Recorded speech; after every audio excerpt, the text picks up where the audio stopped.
This is a video about group therapy. Group therapy.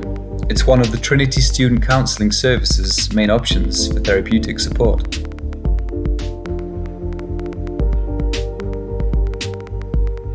Lots of people feel that way, which is why we decided to address some of the mysteries and uncertainties surrounding this therapeutic format. Group therapy then involves a group of people. Groups usually contain 6 to 12 participants and 1 to 2 facilitators, who come together on a regular basis to share certain things and to receive feedback on different aspects of their experience. This could be something they're finding challenging, or simply something about themselves they wish to explore further. Over time, different group dynamics develop, with people assuming different roles. This in itself can become a source of reflection, generating insight into how we act in different situations and why. It can be. As an organic and open-ended process, group therapy offers the potential for moments of spontaneous connection, empathy, humour, and validation. An important thing to remember, though, is that group therapy is contracted. Participants agree to abide by certain rules.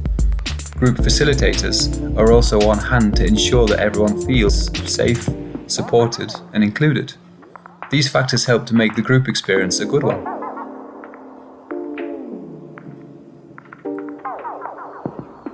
Irvin Yalom, one of the main proponents of group therapy, describes 11 curative factors of groups.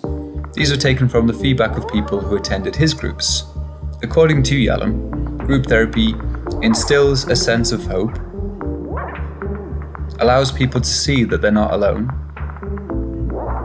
educates and empowers, affords self-worth and meaning, provides a safe space to explore earlier experiences, promotes socializing techniques, enables new coping strategies, leads to interpersonal learning, provides an experience of belonging and acceptance, facilitates the release of suppressed emotion, and finally gives a sense of being part of something bigger, something responsive to the realities of life.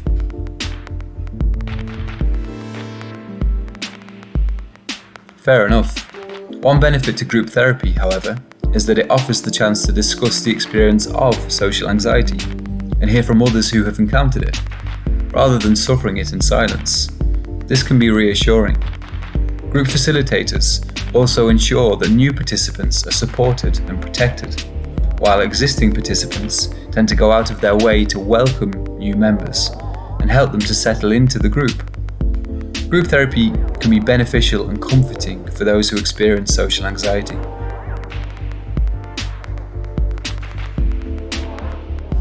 Not necessarily.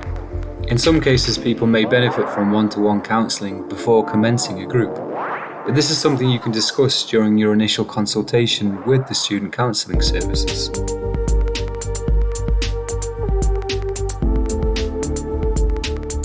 There is, of course, a chance that you'll know someone in the group, but the recognition will be mutual, and there is no shame in this, only mutual understanding of the courage it has taken each of you to reach the group in the first place. Confidentiality is also an essential feature of group therapy. This is intuitive for group participants and reinforces the bond of the group.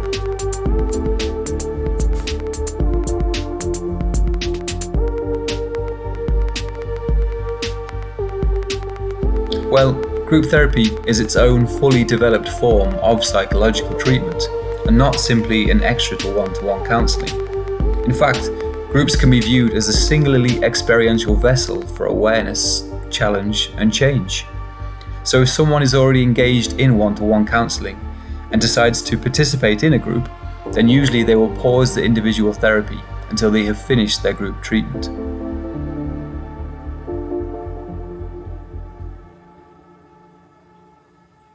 You're welcome. If you would like more information about the groups that the Student Counselling Services are currently facilitating and how to sign up, you can email us or visit the website.